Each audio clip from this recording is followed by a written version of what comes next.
For months, the question had lingered in every royal watcher's mind. How long could the king carry on? His public appearances grew shorter, his steps slower, his smile more strained. But nobody expected the news that came next. Not like this. Not behind closed doors, delivered in a sealed envelope, passed from a doctor's hand to a son's trembling fingers. This is the story of the moment the monarchy quietly entered a new era, and it began not with a speech, not with a ceremony, but with a single word that changed everything. It arrived on a Tuesday afternoon. No fanfare, no press conference, no formal announcement, just a confidential medical report handed directly to Prince William and Princess Catherine before anyone else in the family was told. The doctors had been clear. The treatment was no longer working. The word they used was incurable. It hung in the air like a verdict, impossible to escape. William reportedly read that page 3 times before he could bring himself to set it down. He didn't throw it across the room. He didn't shout. He just sat there, gripping the paper as though letting go would make it real. And Catherine stayed beside him, saying nothing. Sometimes, the most powerful presence is silence. Charles was not in the room when the news arrived. That absence spoke louder than any statement ever could. For decades, the king had been at the center of every major decision, every crisis, every turning point. Now, the future of the monarchy was being discussed without him, not because he was irrelevant, but because he was no longer strong enough to be part of the conversation, and everyone in that room understood what that meant. The crown was already changing hands, not officially, not legally, but in every way that mattered. The transition had begun. William's reaction was not what people expected. There was no anger, no denial, no frantic attempt to find another solution. Instead, there was stillness, a quiet that seemed to echo through the room. He had spent years preparing for this moment, but no amount of preparation could soften the blow. His father, the man who had taught him everything, who had shaped him into the future king, was fading, and there was nothing anyone could do to stop it. Catherine watched him absorb the weight. She knew he wasn't just thinking about the crown. He was thinking about Charles, about every missed moment, every conversation still to be had, every question left unanswered. She didn't interrupt his silence. She simply stayed. Palace staff were instructed to say nothing.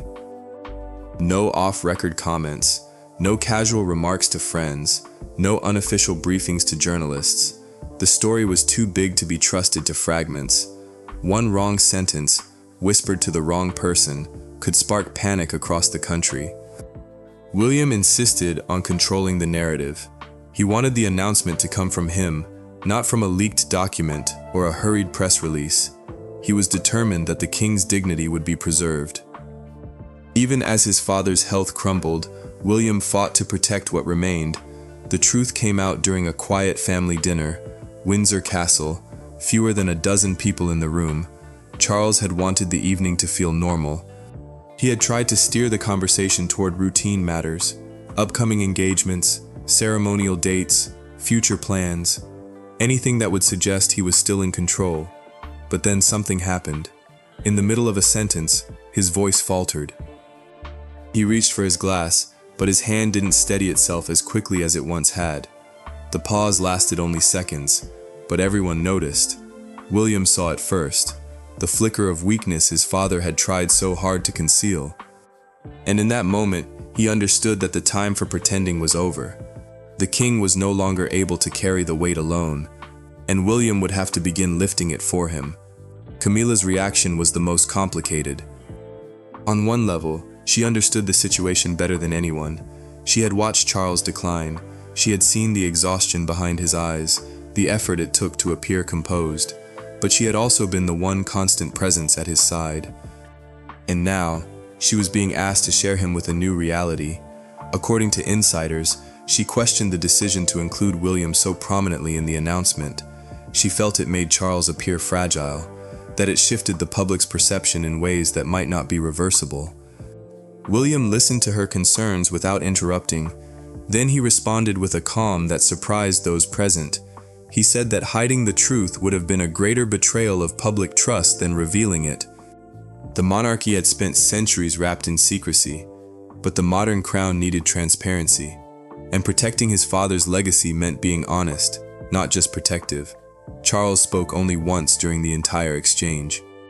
He said that he had trusted William and Catherine to lead the announcement because he believed they would protect both the truth and the monarchy's future. His words hung in the air like a benediction. It was the closest the family would ever come to a formal blessing. The transition was no longer a question. It was already happening. And then, quietly, the palace began to change. Engagements were reassigned. Schedules were rewritten.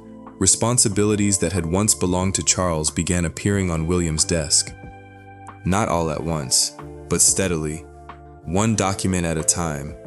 One decision at a time. One step closer to the throne he had always known would one day be his. But William never celebrated those additions. Each new responsibility reminded him of the father who could no longer carry it. The crown was becoming heavier, not lighter, and Catherine, who had always been his anchor, would now have to share him with the weight of a nation. The British public, however, offered something unexpected: trust. A survey conducted around that time found that 62% of Britons believed William would make a good king. That number was higher than Charles's own approval ratings. It suggested that the people had already begun to transfer their confidence from one generation to the next, not because they had lost faith in Charles, but because they had come to trust William. The future king had spent years building that trust. Through his work, through his consistency, through his visible partnership with Catherine, he had avoided scandals, he had kept his head down, he had focused on duty. And now, when it mattered most, the public rewarded him with something far more valuable than praise. They gave him hope. On the morning after the announcement, the palace felt different, not in its architecture, in its atmosphere. There was a heaviness in the air, the kind that comes when a family realizes everything is about to change. Camilla was spotted standing alone near a window, watching as an aide removed the king's next engagement from the schedule. She didn't protest, she just watched, and in that single moment, the enormity of what was happening seemed to settle over her. Charles was still the king, but the king was no longer able to do what kings do, and the person who had always been at the center of his world was now standing on the edge of it. William's phone didn't stop ringing. Calls came from household staff, from political advisors, from officials who needed to know how the monarchy would continue. He answered each one with the same quiet resolve. He wasn't stepping in to replace his father. He was stepping up to stand beside him. Catherine listened from across the room, watching her husband absorb the weight of an entire institution. She knew that his calm was fragile. She also knew that her role was not to fix it, but to stay near enough that he never felt alone. A small white rose appeared at the palace gates, left there by an elderly woman who whispered that she had seen the king grow tired over the years. William spotted the scene from inside. He didn't speak, he just watched. And for the first time that day, his composure seemed to crack, because seeing strangers mourn the pain his family had carried in private made the moment feel unbearably real. Catherine didn't offer comfort. She didn't say a word. She simply took his hand, and that, in the end, was enough. This story was never just about a diagnosis. It was about a family facing the impossible. It was about a king accepting his own limits. A son preparing to carry a weight he never wanted. A wife standing firm in the face of uncertainty. And a public that chose hope over fear. Charles may not have much time left as the reigning monarch, but what he has done, in his final act, is remarkable. He has shown the world what it looks like to let go gracefully, to trust the next generation, to accept that power is not eternal, but love is. William and Catherine are now the steady hands guiding the family forward. They are not perfect, but they are present. And in this moment, presence is everything. What happens next is still unwritten. But one thing is already clear. The monarchy has entered a new era, and the crown is in safe hands.